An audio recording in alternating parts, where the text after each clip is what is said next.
Good morning everybody. అందరూ ఎలా ఉన్నారు? I think everybody are doing good. అచ్చా, నేను coming to the thing main item ఏంటంటే, ఇప్పుడు నేను పండు మిరపకాయలు అండి. ఇవి ఈ సీజన్లో దొరికేటి అన్నమాట. ఇప్పుడు మనకి పండు మిరపకాయలు కొరి కారం పచ్చడి చేస్తామన్నమాట. పండు మిరపకాయ పచ్చడి.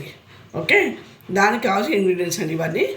పండు మిరపకాయలు, చింతపండు, దినుసులు మనకి తాలింపుకి ఆవాలు, జీలకర్ర, ఎండుమిరపకాయలు అండ్ ఎల్లిపాయలు, జీలకర్ర, ఇంగువ, ఉప్పు, పసుపు అండి. ఇంతేనండి. ఓకే, ఇప్పుడు will come to the main procedure అండి. చూపిస్తాను మీకు. ఇంకా ఇప్పుడు ఆయిల్ వేస్తానండి దీనికి. ఇందా మీకు చూపించినంత నేను గ్రైండ్ చేస్తానండి. కొంచెం ఆయిల్ పడుతుంది, ఇంకా నిల్వ పచ్చడి కదండి, కొంచెం ఆయిల్ పడుతామంట దీని లోపల మీకు. ఇప్పుడు కొంచెం హీట్ అయ్యాక ఆయిల్ నేను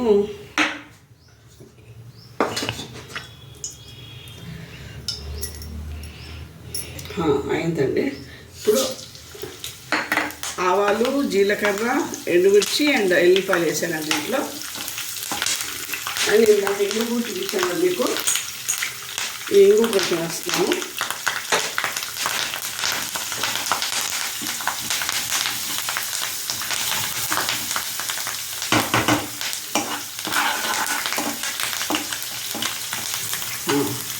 ఇప్పుడు ఇది చూపించాను చూడండి, నేను గ్రైండ్ చేసి పెట్టాను. ఇది మొత్తం ఇది దీంట్లో వేస్తామన్నమాట. పచ్చి వరకు పోయే వరకు ఇప్పుడు కొంచెంసేపు ఎక్కువసేపు వేయించకూడదు, కొంచెంసేపు. ఇవన్నీ పట్టాలి కదా మనకి ఆయిల్ అంతా ఈ పచ్చడికి. చాలా బాగుంటుందండి. ఇది సీజనల్ ఇదన్నమాట, వెజిటేబుల్. ఇది మీకు సంవత్సరంతో రాదు కదా, ఈ 2-3 months వస్తుంది అన్నమాట మీకు. సో ఏంటంటే మీకు ఇది మీకు వేడివేడి అన్నం లోపల కొన్ని నెయ్యి వేసుకుని తింటే ఇంకా వేరే కూర అక్కర్లేదండి. ఇంకా నెక్స్ట్ లెవెల్ అనుకోండి.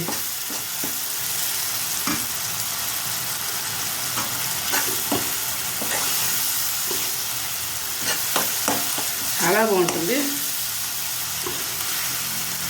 మా అమ్మ మా నాన్నమ్మ అంతా చేసేవాళ్ళు అన్నమాట. ఇది చాలా బాగుంటుంది. వేడి అన్నానికి ఏం అక్కర్లేక మీకు అన్నమాట, అంత బాగుంటుందండి మీకు ఇది. అయిపోయిందండి. నేను డిష్ అవుట్ చేస్తాను. ఇప్పుడు చూడండి, పోయి ఆర్పేసాను. చూసారు కదండి, పండు మిరపకాయలు పచ్చడి. సో దట్ ఈస్ కొరి కారం కూడా అంటారన్నమాట దీన్ని.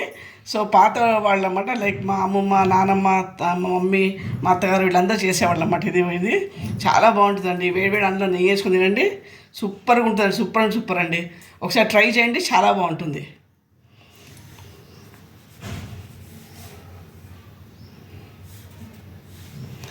Please like, share and subscribe my channel. Have a nice day. Thank you.